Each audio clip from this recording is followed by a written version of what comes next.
So I'd like to start by diving straight into, I think, one of the biggest news stories that has reverberated around the industry in the last several weeks or month, and that is the proposed merger of Publicis Group with Omnicom. I think it seemed to have taken quite a lot of people by surprise, probably not Maurice or John Wren, but certainly when the news began to trickle out, I think it was on a Sunday, it certainly set everybody talking. Now, I'll start with you, Richard. Aside from the fact that you've worked with Publicis, what is your take on the merger? What have you been hearing so far from your network? Sure. Well, I firstly should declare my interest. I was Chief Operating Officer of Publicis to Maurice Levy for 5 years, up until 2 years ago. So I guess I got to know him quite well, and I obviously have a perspective on that. I think 2 or 3 things. Firstly, it's a brilliant deal for Maurice. He has yet again shown his ability to surprise, and you can guarantee that pretty much no one else in the whole of the company knew it was going to happen until it happened. His CFO maybe, but no one else, so he does that brilliantly.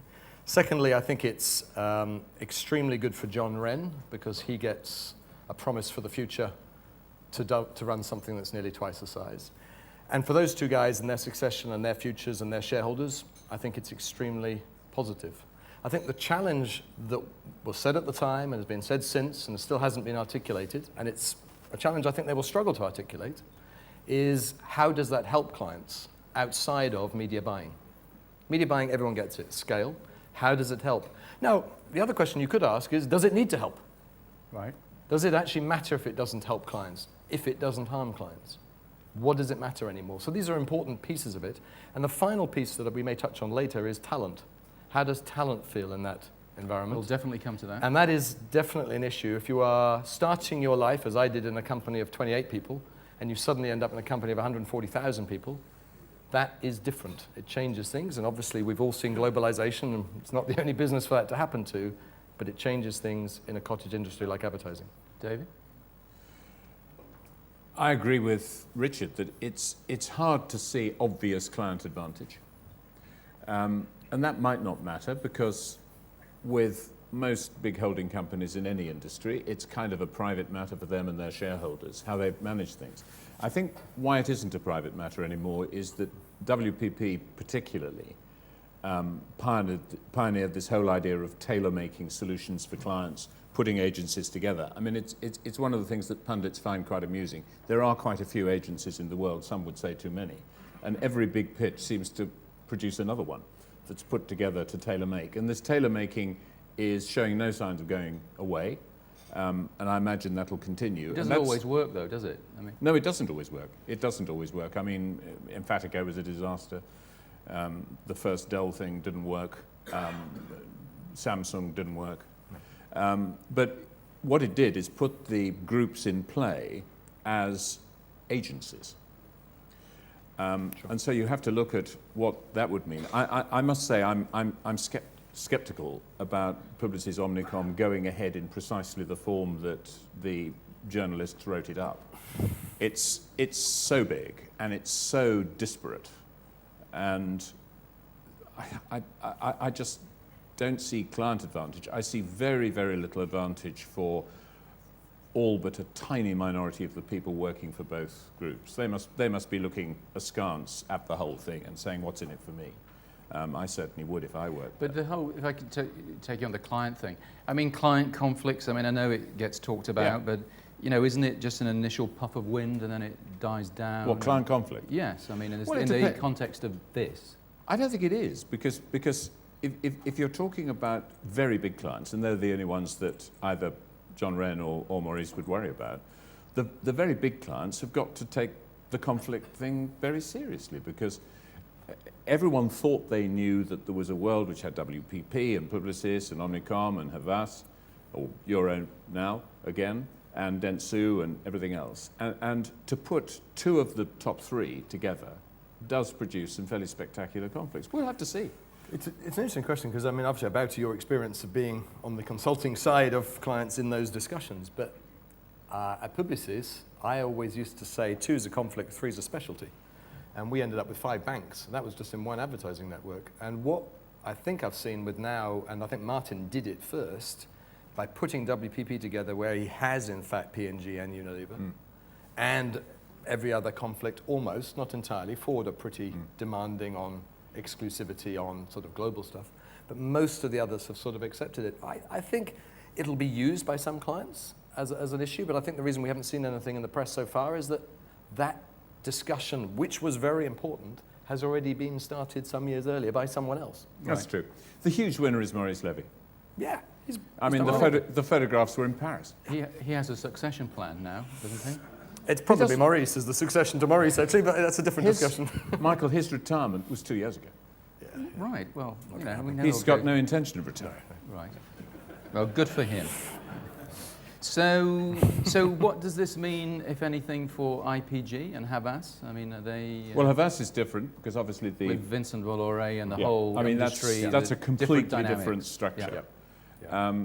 I think for IPG, it presumably puts them in play.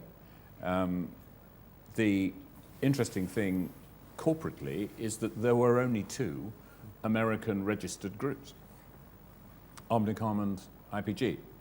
So if the Publicis Omnicom group goes ahead, headquartered in Paris or headquartered in Europe, that will leave IPG as the only American group, which could put Michael Roth in a very strong situation. To do what with it? It's the biggest stock market. I mean, I see what you mean. Well, I think though, I mean, IPG has been, you know, the rumour mill's been going now for how many years? Oh. You know, forever. What, about them being vulnerable? Yes. Yeah, but McCann goes on and marches fairly confidently around the world. I think rumours of their demise are sort of exaggerated. And is there going to be a spin-off, knock-off with Publicis Omnicom? I mean, any other, M&A strategy activity in the industry as a result of that? One thing is absolutely certain: the better the independents do, the better any kind of independent does, the more certain it is that sooner or later one of them will sell to a group. It's a most extraordinary circular business. So there will always be agencies that want to sell and agencies that want to buy them. This just reduces by 1 the number of big players to buy. But I'm still sceptical as to whether it will actually go through in the sort of POG format.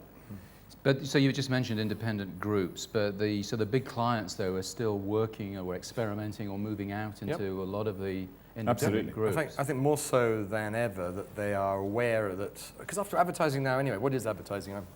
International Advertising Association. I was looking at that and I come in and I thought, if you're writing today, you wouldn't say international, you'd say global. Advertising, you'd have a long debate, is it advertising? And I mean, these are the nature of change of the industry. That's another 2-hour board meeting for us. I'm sure it is, that, so. But it's the nature of change in the business. So I came from a meeting with one of Britain's celebrated photographers the other day who has started an advertising agency for himself to do it. Everyone thinks they can now play in this space more than ever, and I think the big clients are playing much more broadly, even with media owners in exactly that regard. But my experience is the biggest clients are never the first to do that. Right. They always want to see that someone else hasn't been killed doing it before they jump in. Okay. So they are experimenting because others started 5 years ago. Michael, what I would suggest anyone who doesn't know about crowdsourcing, look on a couple of websites. Look on a website for Victors and Spoils, which is now owned by Havas. Look particularly on a site called MoFilm, MOFILM. MoFilm has taken crowdsourcing to a different level. They organise contests, and they're now doing about 10 contests a year. Each contest has about 8 briefs in it. Those briefs are now overwhelmingly coming from the top 10 advertisers in the world. Coca-Cola, Unilever, most of the big packaged goods clients are putting a brief in every single contest. Now, obviously not all of those are going to run on television, and so they're not all competitive with, the big system agencies' output. But of course, the market for content, the demand for content is so huge. And if you can produce, big packaged goods companies are still making commercials, somewhere between 350,000 and 750,000 each for big global production numbers. And those numbers are realistic and of today. With crowdsourcing, you can be producing something for between 10 and 50,000. Now that's massively, massively different. And since the assets are not exactly sweated, most commercials last a remarkably short time until a new marketing director comes in and they're replaced. So if you can produce a Well, stream they of all wanna content amortize for under all the costs, 50,000, yeah. So we saw some examples actually with Damien Burns from Google earlier, you know, the Sure. YouTube Yeah. commercials. So do we think then that I mean, we know that the largest clients are all with the big holding companies pretty much. Yep. And then they have those pockets of business that they're allocating around and experimenting and so on. Is it just the big clients that are affording to experiment? I mean, No, I think everyone is trying to experiment, because if you're in any of those roles, and that's what most of the platform has been about so far, you don't know what you need to do next, because there's just so much change and so much opportunity and so on. So I think everyone is having those conversations. I don't think that's at all surprising. But we should be careful about this, because you sort of end up, and the industry loves to end up saying, "Ooh, the industry is changing," and there is this that means progress. catastrophe for the big one. The big guys are going to fall. But let's remember that the 4 chief executives until the merger, the 4 biggest holding companies, have never been richer personally. Some of them, their stock prices have never been higher, not all of them. Some of them, their margins have never been higher. Certainly Publicis Group is at record high margins already. The industry has, and I've left it and started my own network, okay? So I've got every reason to say they're in trouble. it's called the house. They're not in trouble yet. But I think everything we've seen today and everything we keep talking about means that it is fin de siècle. Right. But we should not assume that they have a burning platform. And in fact, I suspect most of those CEOs, because of their age, will see out the current model and still think it was pretty wise not to change. And also now we're seeing clients, I think we've seen some examples or references of that this morning, working more and more directly with media.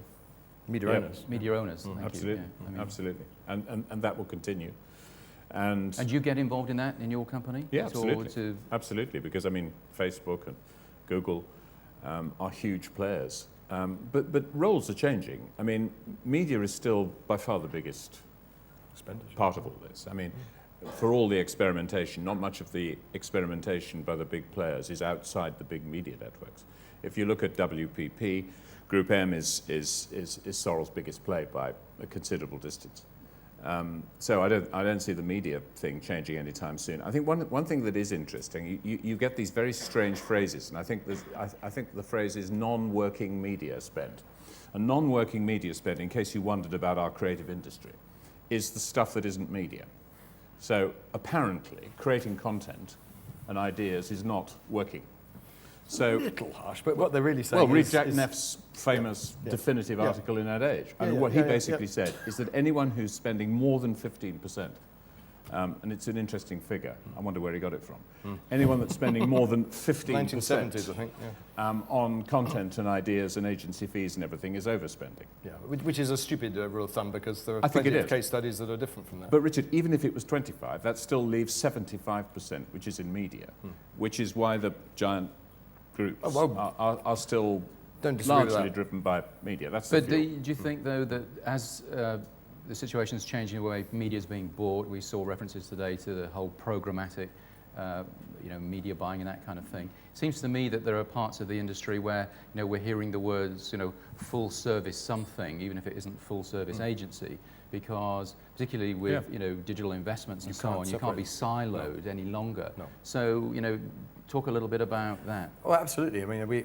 we're routinely facing dynamics of clients where they end up coming to you saying, well, here's what we've got booked. And you go, well, we're trying to solve a problem. So why have we booked something when we're trying to solve a problem? That's just inane. And actually, more and more clients will say, okay, what would you do? And the answer isn't do it all yourself, because that's a stupid game. No one is brilliant at this on their own. But it is about reaching out and partnering with the right people. And back to your point about media owners, I think what clients have forced to happen, and are now regretting it to some degree, is that to get the agency fees to the place where the agency can still make a great margin and the client can still get its media at a decent price for procurement, you've ended up mechanizing the media process in its vast majority. It's a mechanized industry in its majority from an agency perspective. But what clients get most excited by are the bespoke ideas that media owners give them over a cocktail party. And the number of CEOs or CMOs you'll have conversations with going, I'm fed up with media agencies because they never give me the big ideas. Right. Okay? So So that dynamic is definitely at play. And what certainly we found as a kind of, if you want the word, a boutique global network, is that there is a gap for people to go and have conversations with CEOs and CMOs and help solve those problems. and not be mechanized, either from a media perspective, and not be driven by the sheer number of 28-year-olds you can sell a client to make a margin. And that's, the other side is the way the industry's been. And as you know, media, the complexities of media obviously are taking different resources, needing different resources, taking different resources. You know, what's the impact on remuneration? Deflecting that and saying You one are of the being things filmed. that people don't, the effect on remuneration for media, I can't see any reason that Or that the would way change. the way clients though are, you know, wanting to pay for the media services. You mean the agency agencies are remuneration? providing. You mean Exactly. media agency Absolutely, services. sorry. Media agency services will continue to be bought at low headline rates after enormous great pitches, and the headline rate will bear very little relationship to the amount actually paid. So you can do procurement can do a fantastic deal. I mean, this is the truth. Can do a fantastic deal to get global media buying at some ludicrously low headline rate. But I mean, that will bear no relation at all to what the agency gets out of it by the time the various other factors are brought in. The point that I would like to raise is the whole business of digital media, which is becoming more and more important. And unless anyone hasn't realized it, the big media agencies have become resellers of it, have become brokers. They are selling it. You know, they're not buying for clients, they're buying it. They're buying properties. And of course, with digital media, you can buy almost infinite inventory. So they're just going to buy a whole ton of inventory and... But you make up the inventory, Michael, I mean, because the inventory isn't real. You create the inventory. How many hours and then of YouTube resell every it. day? Exactly. And it's only when, you know, you have a problem with a commercial television station in the UK that it hits the But isn't that sort of headlines. two bites of the cherry? Yeah, absolutely. Yeah. That's why it's important to be very big in media. And just turning to the remuneration per se with clients, I mean, it's been an ongoing moan now for years that we don't get paid enough, pitches are too costly, and so on. Well, pitches are ridiculous. I think pitches is one thing. Okay. And, and you've got a very clear view on I've that. got a very clear Let's view talk on about that. pitches first, and Okay, pitches. I put my hand up. I've been involved in the pitch circus for 25 years. And the slippage from what it should have been, which was a competitive opportunity for clients to see what agencies were made of, has become, I think, in many cases, hugely exploitative, vastly overblown, and most unlikely to produce the right result. I mean, if one of the purposes of today is to look at things that will change, I think the pitch thing will change enormously. And I heard you saying over lunch that you start with workshops, which is enormously... Sure. Why Exactly. Frankly, why enter into a competition, from a professional service firm point of view, why enter into a contest where you don't know anybody, they don't know you, and it's just down to 7 of you lining up on the day? There's absolutely no point in that. There's no value add. I will enter a competitive scenario if I think I've got a very, very good chance and there's only 2 or 3 and they're handling it professionally. Or you might even negotiate a fee for it, which is perfectly The reasonable. best of all is try. Yeah. Try and then see. That's always best because you get to know people because it's a people business. Remuneration, value pricing, which the 4As has been pushing for a very long time, I think is beginning to happen. And it's beginning to happen in a very interesting way. Again, I'll give you a website to look at. The Ignition Group, which is Tim Williams out of Salt Lake City. Tim Williams is the brightest man, I think, on remuneration theory in the world. And he's been used by both the 4As and the ANA in the States. He's made a lot of progress, I think, towards coming up with some real solutions. But a very, very interesting development is happening, and it's completely counterintuitive, that instead of the whole thing being driven by change being driven by procurement people in client companies, I think the interesting thing is that agencies will drive the change themselves. The only way that value pricing will ever happen is if agencies take charge, make themselves much more efficient, and offer deals at a price that makes sense. When you say for value them. pricing, pricing, you talk about things like performance based. Well, value pricing is one of those wonderful words. Everything that you buy out there, a drink, a car, has got a price on it. It's a value price. You and don't the price sit there asking the barman what the overhead and the profit and the payroll and the cost of the bar was and the raw prawns that go materials. into your prawn cocktail. Absolutely. You don't. So prices are set by the seller. And my view is that the only way the agency will do it, and let's face it, the big groups are big enough, is if they take charge and they insist on value pricing. But it's a very interesting dynamic, isn't it? Because firstly, let's establish something. The big groups are doing really well financially. Right. Let's remember that. Yeah. So all the moaning, I'm not so sure, you know. I mean, yes, it was difficult, but we all made money.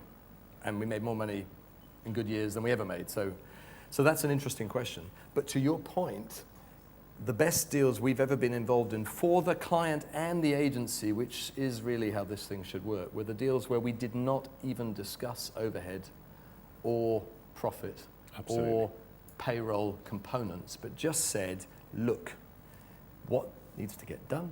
How many people do we need to do it? Or roughly what output mainly? Yeah. What's that worth? And is that something that we can benchmark and get more efficient at every year? If the more you sit around debating things, you end up, and I had a team of people try to do this the other day, and you say, stop this, because it's so easy for someone to say, oh, you shouldn't make a 25 margin, you should make a 15. But given that the holding company's got a goal to get a bigger margin anyway, all that means is something else will give. It's a very stupid game, that one. Overhead, what's overhead? Right. I remember when I was at Lebanon Asia Pacific, I had India at 140% overhead and Singapore at a 70% overhead, but my Indian agency made a 25 margin and my Singapore agency made a 5 margin. You tell me how overhead is a measure of efficiency. It's a measure of chargeability of senior management, cost of offices, God knows what else. Yeah. These things are stupid to get into. What clients would be much better faced, an agency much better faced of, is redesign the model to be much more efficient. Yeah. Then pricing comes out of the equation because there's tons of money in the business already. We all know that. Look at the current circumstance. And focus on, are you getting the result you want for a reasonable price compared to before? And if it is more efficient, bingo. And don't do it on inputs. As Richard said, do it on outputs. But even more, do it on outcomes. Oh yeah, of course, sorry. That's what I meant. And, you know, and as Paul Polman said rather beautifully the other day when I went to see him, he said, I've just had another agency CEO come in moaning about how much money I'm paying him. And he said, his revenue is my cost. Has he looked at my shareholder announcements? I've got to drive costs. Right. But if he came in with better ideas, I'd probably give him more money because he'd be helping me cut costs somewhere else or drive revenues. This is a much more interesting conversation to have with clients than why are you cutting my fee? But also some of these really, really big pitches of late, haven't they sort of turned into mini-series? Well, on the media side particularly. Yeah. I think the media pitches are depressing because the agency presentations at the end of a big media pitch are quite magnificent. The futurology in them is good, the quality of the people, the sheer expertise you're looking at is absolutely magnificent. And in the end, the pitch will be decided by procurement on one base point. And that's farcical. Right. But can I throw another stone into the pond on this, back to your efficiency argument? For as long as you are selling, and the model that Martin introduced to this industry was a model that, if you want to be very caricaturing of it, is sell as many 28-year-olds you can for an average of 100,000 euros a piece, and make sure that their total cost is only 60,000 euros a piece, and that your property and other costs don't add up to more than about 20% or 25%, and you have a 15 margin. And that, by the way, is the global average numbers that I used to work with in my 1 billion euros of revenue at Publicis. You know, up to 10,000 people, 600,000 payroll, blah, blah, blah. As long as you can do that and that model works, you carry on. But if the clients and the agency side say it isn't really about selling increasingly undertrained, over-promoted, underpaid 28-year-olds, it's actually about trying to solve problems, outcomes, there is so much money in there that actually you could come in, be much more efficient, still make great money for the agency and the talent, and make the client happier. It just requires that change that I think the industry's probably got another 5 or 10 years to find before it happens. I'd support completely what Richard's just said. And I don't think it's just semantics. What I would tend to say is that I think we have become a global world of people who are obsessed with problems. And I think it applies to all business, and I think it applies almost everywhere you look. We've become obsessed with problems. In Sweden, there will soon be a Nobel Prize for problem solving. Problem solving, in my book, is plumbing. Who will be the first recipient? It's plumbing. It's plumbing. I'm not interested in it. The thing that agencies do better than anything else is opportunity. And so much of the time, the best brains in all types of agencies, advertising agencies, media agencies, are spent trying to solve second-hand problems that have probably not been very well designed. Sure. The great thing about this business, the great thing about advertising, is that it's opportunity. And I think anyone who goes out offering their clients opportunity and the realization of opportunity is going to do far better than just problem solving. I don't think it is just semantics. Well, I think it is absolutely the way to go. If I can pick up on the word problem, so talent is often described, all the time described as a problem for the industry. Yet I sort of see two sides to this. On the one hand, we've got to cut costs, and I think you It's just a huge said problem in digital, Michael. Everybody has to be 28 now. Michael, in digital, it's a terrific problem. It's a really serious problem. You simply can't find enough heavy-hitting digital people. The paucity of digital talent at the high level is one of the industry's biggest and should we problems. be addressing that, further down at university level, marketing Well, you communications do what they do in the programs? States, which is the big digital agencies recruit at College Gate. Right. Which is what advertising agencies did 30 years That's ago, right, by the way, but with the top talent. it's a College Gate. I think you've business. got two dynamics here. You've got the digital specificity, but you've also got to drive the margins when procurement is under looking at things. You've obviously got to sell people, you've got to sell numbers. So if your people are averagely cheaper, you will drive margins and still be able to fulfill procurement's requirement for a head to do something. So one of the windows of opportunity I've discovered is that the now, which didn't happen 20 years ago because of globalization only came in the last 20 years, is that there are a bunch of people in their late 30s to early 50s who still have huge energy, talent, commitment, blah, blah, blah, but whose services are no longer required in one form or another, and who actually don't need huge money to be paid because they know life's more than that, but they just want a highly fulfilling, values-oriented organization to be part of and to go and help clients with opportunities. I mean, I think that's what's going to create. You're going to see, and actually, it's easier for people like me just to start up with as many talented top people as I used to have on a 10,000 people company. When I've only got a handful of people. It's just crazy when I get that that's to 50, possible. I'm going to have that problem. I can feel it coming on. Excellent. So as we're drawing to a close in the spirit of what's coming next, we've got quite a diverse group in the audience here, a lot of from 25 countries, in case you're wondering, from media, from agencies, from clients and research companies. What would be your response, a couple of lines of what's coming next? What should people be thinking about in the whole agency? I'll give you one, and it's been around for years, and I think it's even more important than it ever was, which is all companies, all major advertisers will have to abandon global and go global, because you've got 25 countries in this room. Every single piece of media, almost every single piece of media is bought in a country. Almost every product is bought in a country. And the more consumer insight driven we become, and the digital revolution is going to make us much more dependent on insights and data. And I think the necessity to get things right for each country and not try and pretend that a piece of work that is produced in New York or London is going to work everywhere. It simply isn't. This is a global world, and I think it's actually very good for the best people in the advertising industries in smaller and developing markets, because it's going to give them the opportunity to actually produce some great stuff. And this whole idea that the McCanns and the BBDOs and the Gibonets and everything else can produce stuff which is going to run everywhere, it never was true, really, and it certainly won't be. Richard? I think if you're looking at the advertising business, I think we are going to see in the next 10 years 2 or 3 new monsters being built, and you probably don't even know their names at the moment. House? There will be, I don't plan that. We're talking from China. Right.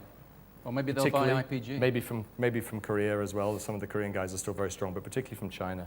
And I think we are a little naive to imagine that the lens through which this industry has been viewed for the last 50 years is the lens through which we should view it. In any dimension, you've talked about digital and global, but I'm actually talking about from which part of the world you view it. I lived and worked in Asia for quite a while. I remember even back then thinking this is really the future, not something that we should ignore.